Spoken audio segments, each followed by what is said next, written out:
Senator Wyden. Thank you, Madam Chair. Madam Chair and Senator Cantwell, I'm still trying to get my arms around the fact that this is the first time in 7 years when I haven't walked into this hearing room and said, we all on this committee, led by you two, and I see Senator Dane, Senator Gardner, Senator Heinrich, all of our colleagues said we've got to fix this common sense defying practice known as fire borrowing. So to be able to come in here and say we have gotten it done and our job now is to build on that accomplishment is in and of itself a remarkable event. We have folks at home who said, well, Ron's just going to come and talk to us about this, sort of like it's the longest running battle since the Trojan War. It'll just go on and on. We now have gotten it done. And colleagues, we are ready to go on and talk about how we're going to get back in the business of preventing forest fires, how we're going to promote forest health, how we're going to strengthen rural economies while we protect our treasures.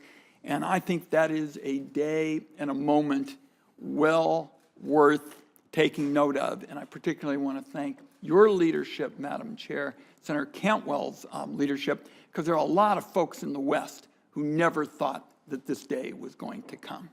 So now that we have liberated the Forest Service with respect to funding, and you all can get back to prevention, how does the Forest Service position itself? And will you be able to position yourself to have more certainty with respect to prevention so we can get more done in hazardous fuels reduction and thinning? And Ms. Christensen, we appreciate your professionalism. Those of us who've served on this committee for a while have seen it in action.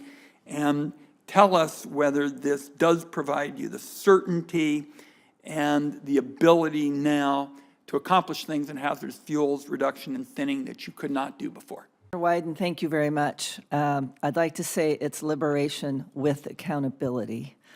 And that's what we have to show. And yes, this frees us up to get more work done in the targeted places where we can reduce the most risk, the highest risk, looking at the critical values that are at risk. Of course, it's communities, it's watersheds, it's important timber values. We are using our important science to identify those priorities.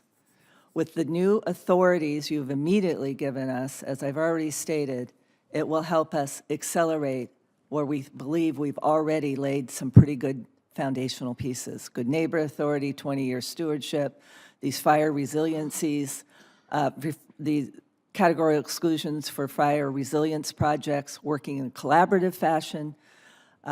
We are going to build on the collaboration that we have already established around this country and go further with shared stewardship.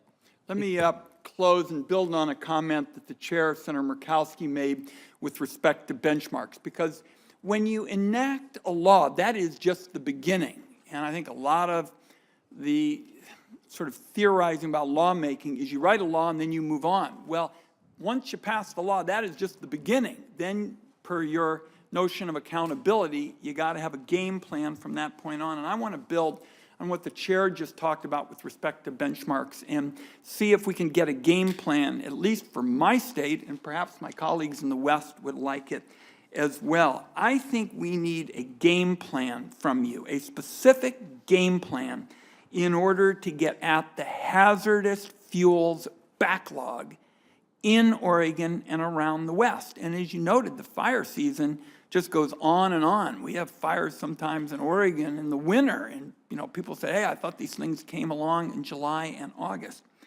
Could you, for our state, and certainly I think it's appealing throughout the West because it's going to be a tough fire season, could you get us within, say, the next 6 weeks, be sent to the chair, sent to the ranking minority member, we'd all look at it, an actual game plan for attacking the hazardous fuels backlog in the West?